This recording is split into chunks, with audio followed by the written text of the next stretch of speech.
સુરતમાં ગુનાહિત ઇતિહાસ ધરાવતા આરોપીઓ સામે કાર્યવાહી। ડીસીપી ઝોન 3 એક સાથે 80 આરોપીઓની અટકાયત કરી। તહેવારોમાં કાયદો વ્યવસ્થા જળવાઈ રહે તે માટે કાર્યવાહી।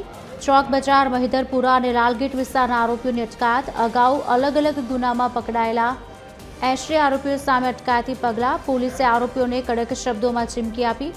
તહેવારમાં શાંતિ દોડવાનો પ્રયત્ન કરનાર સામે કડક કાર્યવાહી થશે।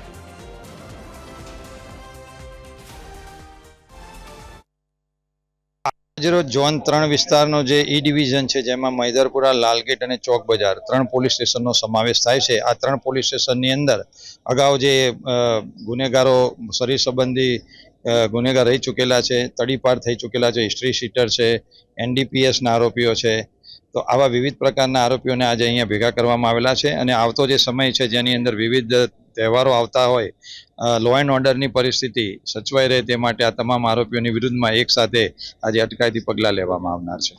હાલ તહેવારો આવી રહ્યા છે ને તહેવારોમાં શાંતિ અને સલામતીની વ્યવસ્થા જળવાઈ રહે તે માટે થઈને જે હિસ્ટ્રી શીટર આરોપી હોય તે તમામને બોલાવવામાં આવે છે ને ઝોન 3 દ્વારા આ કાર્યક્રમ કરવામાં આવે, જેમાં મહિધરપુરા, ચોક સહિતના જે પોલીસ સ્ટેશન છે તે પોલીસ સ્ટેશનમાં કોઈ પણ જે શરીર સંબંધી ગુના હોય કે જે હિસ્ટ્રી શીટરના કહી શકાય કે આરોપી હોય કે અગાઉ જેણે અન્ય ગુનાઓ આચર્યા હોય તેવા તમામ જે આરોપીઓ છે તે આરોપીઓને અહીંયા બોલાવવામાં આવ્યા છે અને કાયદોની વ્યવસ્થા જળવાઈ રહે તે માટે થઈને તમામને સમજાવવામાં આવી રહ્યા છે, જેથી કરીને આવનારા જે તહેવારો છે તે તહેવારોમાં કોઈ પણ પ્રકારનો અનિચ્છનીય બનાવ ન બને તેના માટે થઈને ડીસીપી સહિત પીઆઈના સહિતના જે અલગ અલગ જે પોલીસના જે જવાનો છે તે તમામ અહીંયા ઉપસ્થિત થયા છે। ખાસ કરીને જે પ્રકારે આરોપીઓ છે તેમને સમજ આપવામાં આવી છે। ડીસીપી આપણી સાથે ઉપસ્થિત છે, જે પ્રકારનો આજનો કાર્યક્રમ છે।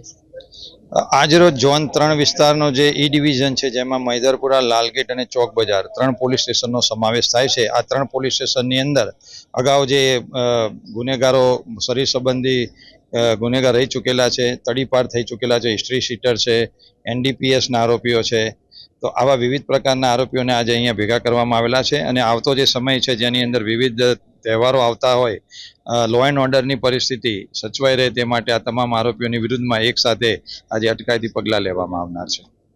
બિલકુલ જે પ્રકારે આ તમામ જે આરોપીઓ છે તે તમામ આરોપીઓને કાયદાની વ્યવસ્થા જળવાઈ રહે તે માટે થઈને તમામને ક્યાંય ને ક્યાંય આજે અટકાયતી પગલાં લેવામાં આવશે અને તમામ જે આરોપીઓ જે હિસ્ટ્રી શીટરો છે તમામને અહીંયા એકત્રિત કરવામાં આવે છે અને કાયદો વ્યવસ્થા જળવાઈ રહે તે માટે થઈને તમામને જે પ્રકારની ક્યાંય ને ક્યાંય માર્ગદર્શન આપવામાં આવેલું છે। આગામી સમયમાં કોઈ પણ પ્રકારનું કોઈ પણ ગુનાહિત પ્રવૃત્તિ કરશો તેમની સામે કડક કાર્યવાહી કરવામાં આવશે અને હાલ તમામની અટકાયત પણ કરવામાં આવશે, જેથી કરીને કાયદો અને વ્યવસ્થા જે છે તે આવનારા તહેવારોમાં જળવાઈ શકે।